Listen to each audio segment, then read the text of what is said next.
ಕಾರ್ಗಿಲ್ ಯುದ್ಧದಲ್ಲಿ ಹಲವು ಯೋಧರ ಸಾವು ಮೊದಲ ಬಾರಿ ಒಪ್ಪಿದ ಪಾಕಿಸ್ತಾನ. ಎಲ್ಲರಿಗೂ ಟೊಪ್ಪಿ ಕನ್ನಡ ಟಿವಿ ಯೂಟ್ಯೂಬ್ ಚಾನಲ್ಗೆ ಸ್ವಾಗತ ಸುಸ್ವಾಗತ ಅಂತ ಹೇಳ್ತೀವಿ. ಶುರು ಮಾಡೋದಕ್ಕಿಂತ ಮೊದಲು ಯಾರೆಲ್ಲ ನನ್ನ ಯೂಟ್ಯೂಬ್ ಚಾನಲ್ ಮೊದಲು ನೋಡ್ತಿದ್ರಿ ಅವರೆಲ್ಲರೂ ಸಬ್ಸ್ಕ್ರೈಬ್ ಮಾಡಿಕೊಳ್ಳಿ ಮತ್ತು ಪಕ್ಕದಲ್ಲಿರೋ ಬೆಲ್ ಐಕಾನ್ ಪ್ರೆಸ್ ಮಾಡಿ.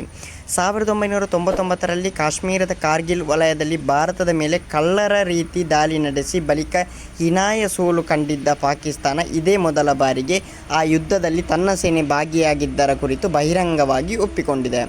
ಪಾಕಿಸ್ತಾನ ಸೇನೆಯ ಅಂದಾಜು 4,000 ಯೋಧರು ಹತರಾದ ಘಟನೆ ಕುರಿತು ಪಾಕ್ ಸರ್ಕಾರವಾಗಲಿ ಸೇನೆಯಾಗಲಿ ಇದುವರೆಗೂ ಎಲ್ಲಿಯೂ ಬಹಿರಂಗವಾಗಿ ಒಪ್ಪಿಕೊಂಡಿರಲಿಲ್ಲ.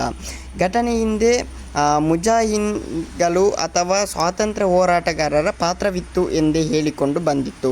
ಜೊತೆಗೆ ತನ್ನ ಸೇನೆ ಭಾಗಿಯಾಗಿದ್ದರ ಕುರಿತು ಎಲ್ಲಿಯೂ ಒಪ್ಪಿರಲಿಲ್ಲ. ಮತ್ತೊಂದು ಕಾರ್ಗಿಲ್ ಯುದ್ಧ. ಭಾರತಕ್ಕೆ ಪಾಕಿಸ್ತಾನದ 600 ಕಮಾಂಡೋಗಳ ಪ್ರವೇಶ. ಆದರೆ ಶನಿವಾರ ಪಾಕ್ ಸೇನೆ ದಿನದ ಅಂಗವಾಗಿ ರಾವಲ್ಪಿಂಡಿಯಲ್ಲಿ ಹಮ್ಮಿಕೊಂಡಿದ್ದ ಕಾರ್ಯಕ್ರಮದಲ್ಲಿ ಮಾತನಾಡಿದ ಪಾಕಿಸ್ತಾನ ಸೇನೆ ಮುಖ್ಯಸ್ಥರಾದವರು 1965, 1971 ಅಥವಾ 1999ರ ಕಾರ್ಗಿಲ್ ಯುದ್ಧವಾಗಲಿ ತಮ್ಮ ಸಾವಿರಾರು ಯೋಧರು ತಮ್ಮ ಜೀವನವನ್ನು ಪಾಕಿಸ್ತಾನಕ್ಕೆ ಬಲಿದಾನ ನೀಡಿದ್ದಾರೆ ಎಂದು ಹೇಳುವ ಮೂಲಕ ಕಾರ್ಗಿಲ್ ಯುದ್ಧದಲ್ಲಿ ಪಾಕ್ ಸೇನೆ ಕೂಡ ಸಕ್ರಿಯವಾಗಿ ಭಾಗಿಯಾಗಿತ್ತು ಎಂದು ಒಪ್ಪಿಕೊಂಡಿದ್ದಾರೆ. 1999ರ ಮೇ ತಿಂಗಳಲ್ಲಿ ಪಾಕ್ ಸೇನೆ ಕಾರ್ಗಿಲ್ ವಲಯದ ಟೈಗರ್ ಹಿಲ್ ಮೇಲೆ ದಾಳಿ ನಡೆಸಿತ್ತು.